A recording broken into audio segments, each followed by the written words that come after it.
Mismo na ba ang skinless? Narito po, gumawa po tayo ng low carb beef and pork po. Pinagsama na natin na skinless, pero syempre no added sugar po. So una po maghanda tayo ng bawang.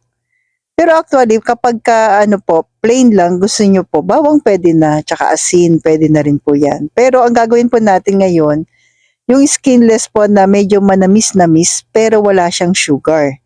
Kasi sweetener po yung ilalagay natin. So ito na po, yung ating bawang, 1 kilo po ng pork at 1 kilo po ng beef, 1/2 tablespoon po ng paminta, golden monk fruit, ito po yung gagamitin nating sweetener, 1/2 cup po.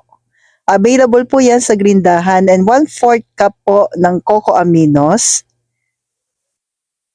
Tapos asin, 1 tablespoon, pero nag-add ako ng 1 teaspoon.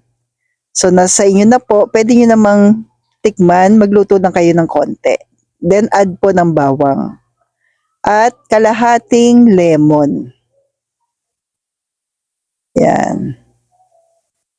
So iwasan lang po malagyan ng buto ng lemon para hindi siya pumait. Then haluin lang po natin, i-mix natin maigi.